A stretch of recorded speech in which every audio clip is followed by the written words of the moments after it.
नमस्कार दोस्तों, आपका स्वागत है हमारे YouTube चैनल निवेश टिप्स हिंदी में। दोस्तों, आज की वीडियो में हम कंपेयर करने वाले हैं दो ऐसे शानदार ब्लू चिप फंड का जिन्होंने जब से ये फंड स्टार्ट हुए हैं अब तक शानदार रिटर्न दिया है। न केवल शानदार रिटर्न दिया है बल्कि इन्होंने काफ़ी फेमस म्यूचुअल फंड्स को काफ़ी पीछे छोड़ दिया रिटर्न्स के मामले में। अब अगर हम आपको इन दोनों ही म्यूचुअल फंड्स में किसी एक को लेना हो तो आज हम इन दोनों का कंपेयर करने वाले हैं और आपको बताने वाले हैं कि इनमें से कौन सा ज़्यादा बेहतर है। तो दोस्तों, आज हम कंपेयर कर रहे हैं एक्सिस ब्लू चिप फंड का कोटक ब्लू चिप फंड से। तो दोनों ही शानदार म्यूचुअल फंड हैं और दोनों ने ही लंबे समय में काफ़ी अच्छे रिटर्न्स दिए हैं। तो आज की वीडियो में हम जो कंपेयर करने वाले हैं वो 6 टॉपिक्स पर कंपेयर करेंगे।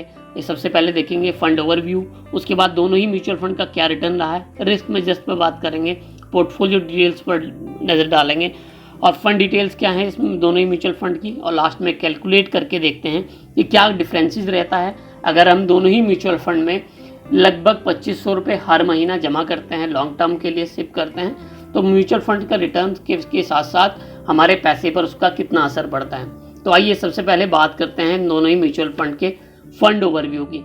फंड ओवरव्यू में सबसे पहले हम बात करते हैं एनएवी की। अगर हम इस समय एनएवी की बात करें तो एक्सिस ब्लू चिप फंड की एनएवी इस समय 48 रुपये 96 पैसे चल रही है।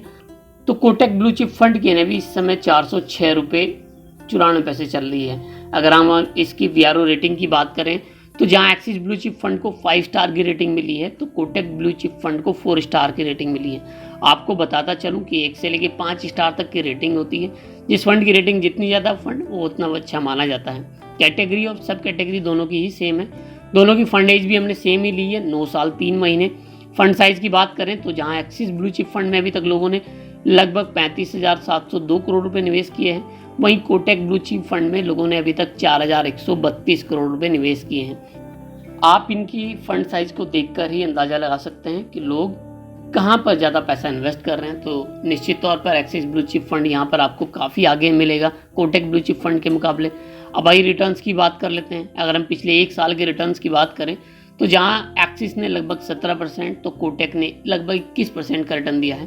पिछले 3 सालों में जहाँ एक्सिस ब्लू चिप फंड ने 17% का तो कोटक ने भी 17% तक का रिटर्न दिया है। और पिछले 5 सालों की बात करें तो एक्सिस ने जहाँ 16% तक का रिटर्न दिया है तो कोटक ब्लू चिप फंड ने लगभग 14% का रिटर्न दिया है। अब ऑल टाइम की बात करें यानी 9 साल पर कंपेयर करें तो एक्सिस ने जहाँ 16% लगभग, कोटक ने भी लगभग 15% तक का रिटर्न दिया है।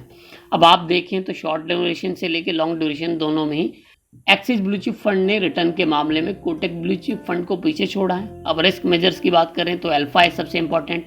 अल्फा में बताता है अपने इंडेक्स के मुकाबले इनका रिटर्न कितना रहा है। तो यहाँ पर भी एक्सिस ब्लू चिप फंड का रिटर्न काफ़ी ज़्यादा है कोटक ब्लू चिप फंड के मुकाबले।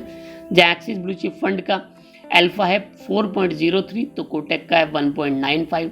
दूसरा सबसे इंपॉर्टेंट जो रिस्क मेजर होता है वो बीटा होता है। बीटा में वोलेटिलिटी बताता है कि फंड कितना बढ़ता है और कितना गिरता है जब मार्केट मूव करती है। तो अपने इंडेक्स के मुकाबले जहाँ एक्सिस ब्लू चिप फंड का बीटा 0.78 है तो कोटक ब्लू चिप फंड का बीटा 0.96 है। यानी एक्सिस कम वॉलेटाइल है, जहाँ बढ़ता भी कम है तो गिरता भी कम है, यानी स्टेबिलिटी है इसके एक्सिस ब्लू चिप फंड में। अब आइए पोर्टफोलियो पे एक नज़र डाल लेते हैं कि इन दोनों ही म्यूचुअल फंड ने मैक्सिमम पैसा कहाँ इन्वेस्ट किया है। टॉप 3 सेक्टर्स की बात करें तो जहाँ एक्सिस ब्लू चिप फंड ने फाइनेंशियल, टेक्नोलॉजी और सर्विस में इन्वेस्ट किया है सबसे ज़्यादा, तो कोटक ने फाइनेंशियल, टेक्नोलॉजी और एनर्जी में सबसे ज़्यादा इन्वेस्ट किया है। टॉप 5 होल्डिंग्स की बात करें तो एक्सिस ब्लू चिप फंड के बाद जहाँ Infosys, Bajaj finance, ICC bank limited है, एचडीएफसी बैंक लिमिटेड है, टाटा कंसल्टेंसी सर्विस लिमिटेड है, तो कोटक के पास भी रिलायंस इंडस्ट्री, इन्फोसिस है, आईसीआईसी बैंक है, एचडीएफसी है, टाटा कंसल्टेंसी सर्विस है। लगभग 3 स्टॉक्स में सेम इन्होंने मतलब इन्वेस्ट किया हुआ है, किसी ने ज़्यादा है किया हुआ है तो किसी ने कम किया है। दोनों ही इक्विटी बेस्ड म्यूचुअल फंड है तो दोनों ने ही मैक्सिमम पैसा इक्विटी में निवेश किया है। अब आइए इनके फंड डिटेल्स की बात कर लेते हैं। दूसरा सबसे इंपॉर्टेंट पहलू जो होता है किसी भी म्यूचुअल फंड को देखने के लिए सबसे पहले रिटर्न्स देखते हैं तो एक्सपेंस रेशियो भी उतना ही महत्वपूर्ण होता है। जहाँ एक्सिस ब्लू चिप फंड का एक्सपेंस रेशियो 0.47% है तो कोटक ब्लू चिप फंड का एक्सपेंस रेशियो 0.83% है। यहाँ कोटक ब्लू चिप फंड का एक्सपेंस रेशियो इसलिए भी ज़्यादा है क्योंकि इनका जो एसेट अंडर मैनेजमेंट है वो एक्सिस के मुकाबले काफ़ी कम है। जैसे जैसे फंड्स, म्यूचुअल फंड्स का एसेट अंडर मैनेजमेंट बढ़ता रहता है, म्यूचुअल फंड अपने एक्सपेंस रेशियो धीरे धीरे घटाते रहते हैं। एग्जिट लोड की बात करें तो दोनों में ही सेम 1% का एग्जिट लोड है। एग्जिट लोड के लिए बताता चलूँ मैं कि जब भी आप अपना 10% या उससे ज़्यादा पैसा 1 साल के अंदर ही वापस निकाल लेते हैं, इन्वेस्ट करने के 1 साल के अंदर ही वापस निकाल लेते हैं, तो आपको 1% एक्स्ट्रा एग्जिट लोड भी पे करना होता है एक्सपेंस रेशियो के साथ साथ। लॉक इन पीरियड की बात करें तो कोई लॉक इन पीरियड नहीं, यानी जब चाहे आप पैसा निकाल सकते हैं। मिनिमम इन्वेस्टमेंट की बात करें तो अगर आप एक्सिस ब्लू चिप फंड में सिप करना चाहते हैं तो मिनिमम 500 रुपये, और लमसम करना चाहते हैं तो 5000 रुपये जमा करने होंगे। जबकि कोटक में अगर आपको सिप करनी है तो मिनिमम 1000 रुपये, और लमसम करनी है तो यहाँ भी सेम 5000 रुपये जमा करने होंगे। बेंचमार्क इंडेक्स की बात करें तो एक्सिस ब्लू चिप फंड का जहाँ benchmark index S&P BSE 100 try है, तो Kotak blue chip fund Nifty 100 try को फॉलो करता है। अब आइए दोस्तों कैलकुलेट कर लेते हैं। जैसा मैंने आपको पहले ही बताया था, ये थे रिटर्न। अब हम मान कर चलते हैं कि इनके ऑल टाइम रिटर्न है वह इनके फ्यूचर में भी हमें देखने को मिलेंगे।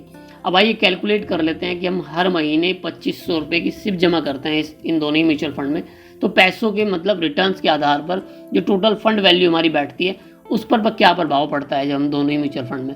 अगर हम 2500 रुपये जमा करते हैं, यानी मंथली इन्वेस्टमेंट 2500 करते हैं, सबसे पहले हम एक्सिस का मानकर चलते हैं जिसने 16% तक का रिटर्न दिया है। ये मानकर चलते हैं कि भविष्य में भी 16% का ही रिटर्न आपको प्रोवाइड कराएगा। अगर हम 20 साल का इन्वेस्टमेंट पीरियड मानकर चलते हैं तो इन्वेस्टमेंट अमाउंट हमारा हो जाएगा 20 सालों तक 6 लाख रुपए, जिस पर हमें रिटर्न मिलेगा पूरे 37,73,652 रुपये। उस प्रकार जो टोटल वैल्यू हो जाएगी वो हो जाएगी 43,73,652 रुपये। वहीं अगर हम कोटक ब्लू चिप फंड में अगर हमने इन्वेस्ट किया होता है और इसका हम 15% का रिटर्न मानकर चलते हैं, तो 15% के रिटर्न में जो हमें ये टोटल वैल्यू जो देता है ये भी देता हमें 37,89,000 रुपये। जहाँ हमें एक्सिस के थ्रू रिटर्न मिल रहा है 43 लाख, वहीं कोटक के थ्रू हमें रिटर्न मिलता है 37 लाख। पूरे करीबन 7 लाख का डिफरेंस है दोनों के। इतने 1% के रिटर्न पे भी हमें 7 लाख रुपए का नुकसान देखना पड़ता है अगर हम कोटक ब्लू चिप फंड में इन्वेस्ट करते हैं। मैं आशा करता हूं कि आज की वीडियो में एक्सिस ब्लू चिप फंड और कोटक ब्लू चिप फंड के बीच कंपैरिजन आपको अच्छा लगा होगा और आपके जो क्वेश्चंस माइंड में चल रहे होंगे वो दूर हो गए होंगे। फिर भी आपका कोई क्वेश्चन है या सुझाव हो तो नीचे कमेंट बॉक्स में लिख सकते हैं। अगर आप हमारी वीडियो अभी तक देख रहे हैं तो वीडियो को लाइक करना ना भूलें, साथ में हमारे चैनल को सब्सक्राइब करते चलें। हम आपके लिए ढेरों ऐसी फाइनेंशियल से जुड़ी जानकारी लाते रहेंगे। धन्यवाद।